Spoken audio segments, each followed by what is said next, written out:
Come on, if you can do it, do it. You can't do it. You're just a housewife. You can't survive. My husband is going to file for divorce in front of me again today. He always looks down on me and does this whenever he doesn't like something. I've put up with it for years, but I can't take it anymore. Let's say goodbye to this unreasonable life. I've made up my mind. You'd better be ready. I'm Claudine, 30 years old. I've been married for 8 years. I graduated from a fashion school and worked as a sewing staff at an apparel company before I got married. I met my husband Nico, who works for a trading company at a company social event. He graduated from a prestigious university and was employed by a trading company. At the party, he dressed smartly in a suit and was always considerate to women. And I thought he was very popular and nice. So I was surprised when he liked me and approached me. He asked me to go out with him on the promise of marriage, and I became more and more crazy about him. He was kind, and our relationship progressed smoothly, and we got married. When we got married, he asked me to quit my job to support him. However, I had a bad relationship with my boss at the time, and I ended up becoming a full-time housewife. I thought I could start working again when my married life settled down. 7 years have passed since then. Mom! Welcome home. You're home early. I'm hungry. Make me dinner first. Yeah. I'm getting ready now. So just wait a little bit longer. What? What isn't it ready by the time I get home? I told you I was going to my parents'. That's why I'm later than usual. And I didn't expect you home so early, so... What? That's a lie about being home. What? You lied about going home to meet a guy. You slut. What are you talking about? That can't be true. You can check with my parents. Fine. I can always get this out. He brought out his usual papers. Again?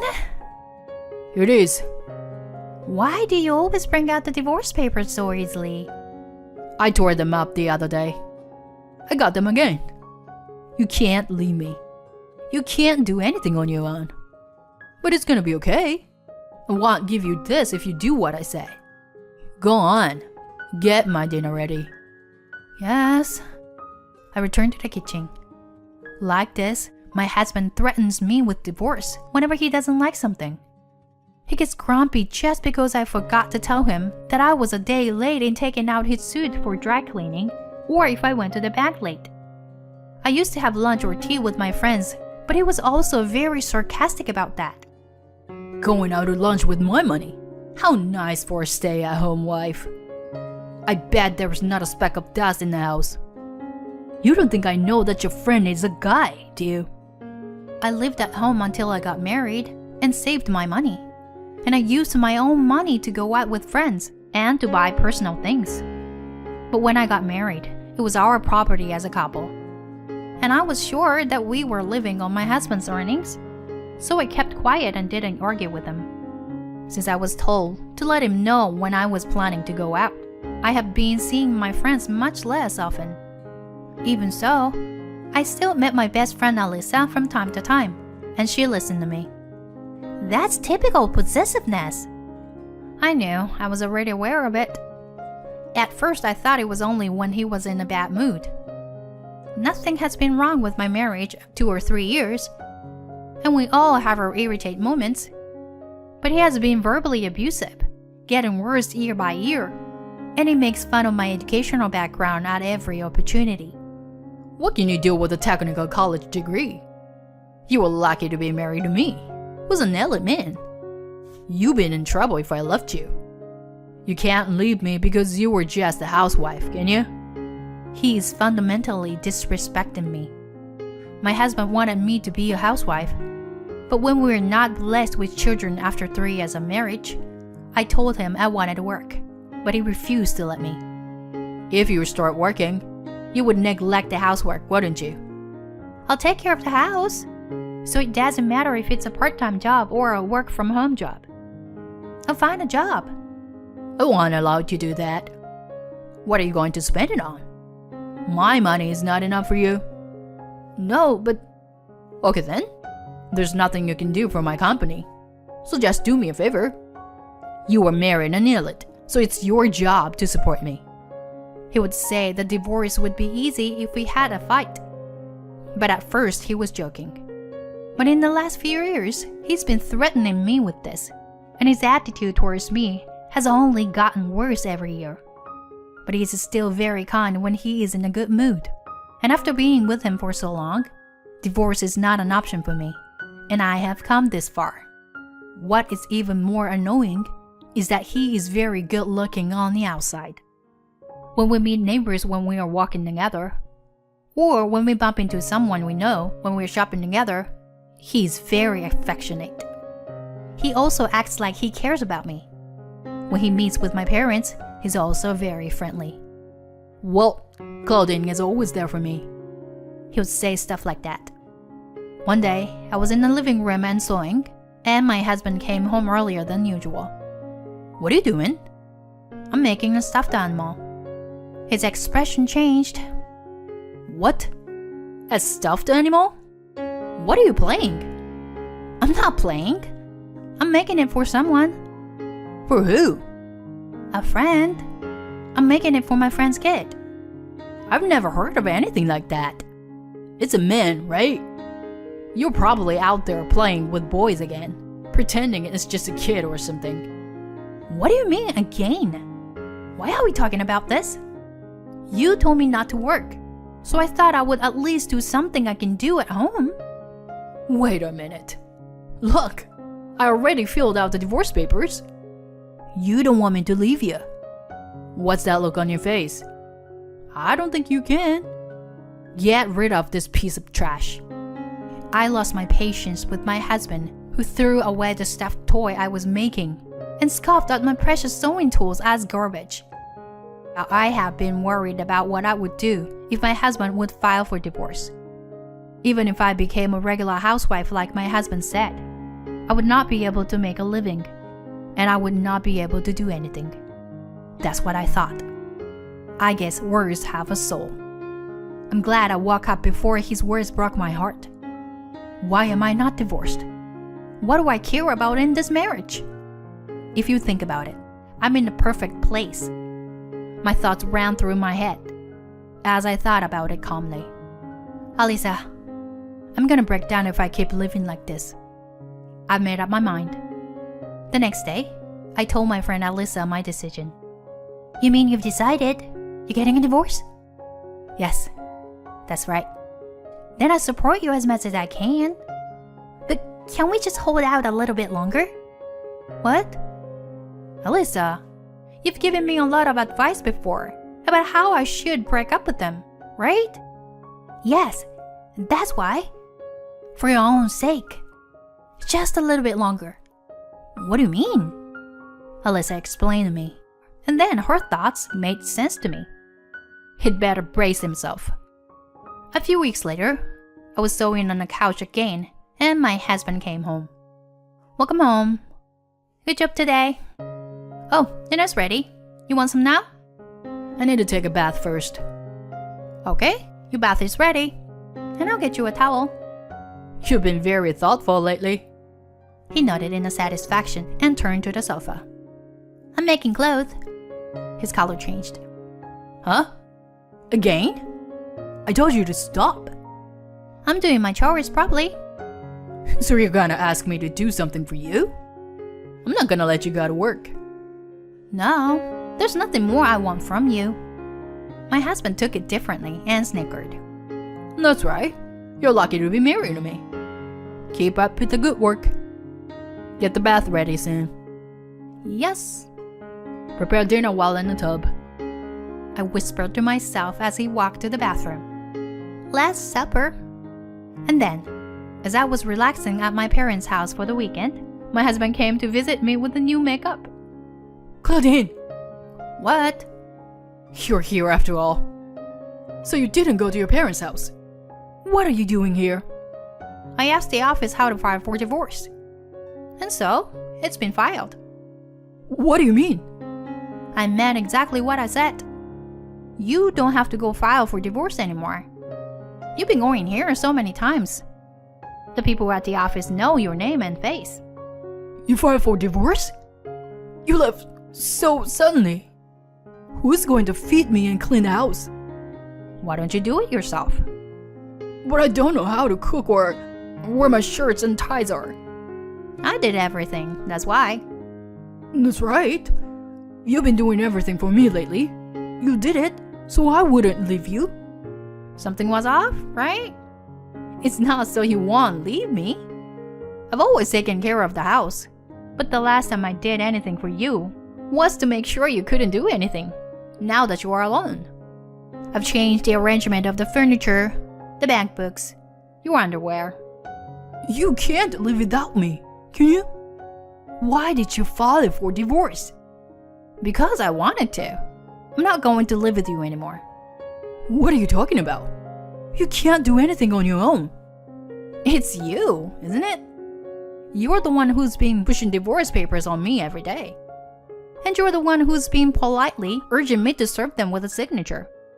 You are an adult, and you should take responsibility for your words and actions. That's a load of crap. It's null and void. The divorce is already final. What? It was my father who interrupted us. Nico, it's been a long time. I'm sorry it had to come to this. Dad? It's a misunderstanding. We had a fight. Claudine misunderstood. I guess we misunderstood too. You were always a good boy when you came to our house, and you were nice to Claudine. Right? Hey, Claudine, tell your father. I was totally fooled. What? You looked down on Claudine and tied her down. I couldn't believe it when I first heard it. It's a lie. It was just a misunderstanding. Maybe once or twice. But can you say that after seeing this? What? My father had a notebook in his hand, my diary. He starts flipping through it. May 12. I had a headache because of the pressure. And it was raining hard, so I decided to go to the cleaner tomorrow. When I told Nico when I got home, he cursed me again. What can you do then? He said. He told me that I was a useless person and that I should get the divorce papers again tomorrow if I could. He started to fill them out. His face grows so pale that I can hear him trembling. This is what I had written over the years. I felt bad for my daughter when I read this. I'm sorry I didn't believe you, Claudine. My mother nodded her head in pain next to me. That's a made-up story. She's lying to get a divorce. Is there another man in your life after all this? I scowled at him. If she's making this up, read the whole thing. The dates and the weather would be enough to make it credible in a court of law of arbitration. In court? Oh. And I also have the last 23 months of our conversation on tape. What? I want my share of the divorce assets, and I want compensation for all the years of emotional pain and suffering. I gave him an ultimatum. I have enough evidence. Alyssa, who had been consulting with me for a long time, came out of the room. Of course, my best friend, who's known my parents for a long time, was here today too. Which one? You. I'm Claudine's best friend. Your misdeeds are well documented, so be prepared. I advise her to keep records and evidence that will be admissible in court. It will be a good judge of evidence. Advice? Who the hell are you? He's going after Alyssa. I'm just a friend who wants Claudine to be happy. But my husband is a lawyer. Alyssa smiles at him, but he looks even paler. You were fine at the beginning of your marriage. But now you treat Claudine as if she were your housekeeper. How the hell do you know? Did you look into it? He fell into Alyssa's trap and dug his own grave. Whoa, I was right. I just set you up. I'd like to see the end. I nodded to Alyssa and stood in front of him. The divorce is final, and you need to get the hell out. I'll be in touch with my lawyer regarding property division and alimony. I don't want you in my life anymore. Wait, you can't do this on your own. You're a grown woman living on your parents' money. I'll take care of you. Come back. Are you still saying that? You always opposed me when I wanted to work. But I made clothes and stuffed animals and sold them online. It's a pittance, but I'm getting more orders and I'm paying my bills. What? That's why.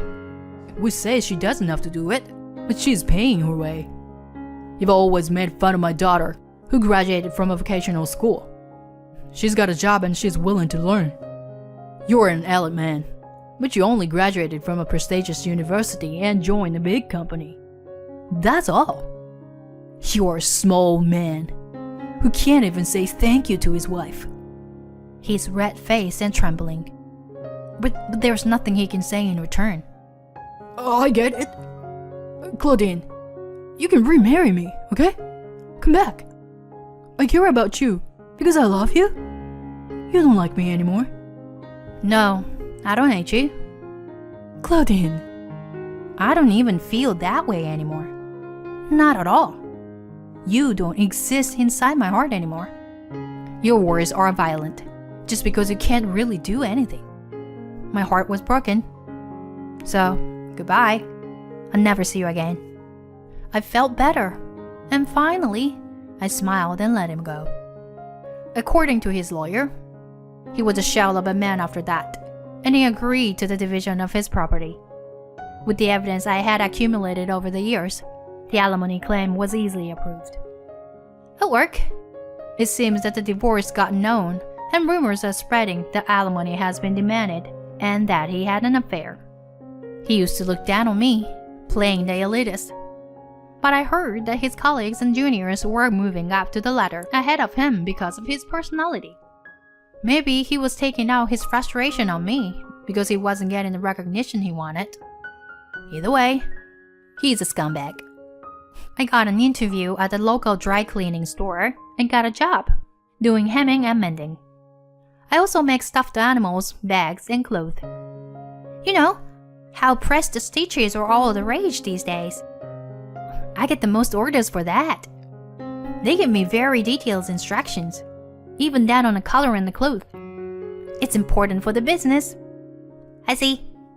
But you're getting more orders because your work is so detailed and reproducible, right? I'm glad to hear that. It's fun to communicate with the young. And today I was giving Alyssa an update at the cafe. I can't thank my best friend enough for her support and advice over the years. I'm thinking of moving out of my parents' house once my income is stable. But my mom and dad say I should stay with them. Why not? You're paying the bills. And if you let them spoil you a bit, they'll be happy to have you. I guess so. But I'd make them worry about me. So I want to spend more time with them now. I'm making my dad something. That's nice. I'll make you anything you want to, as a thank you. I really enjoyed this time.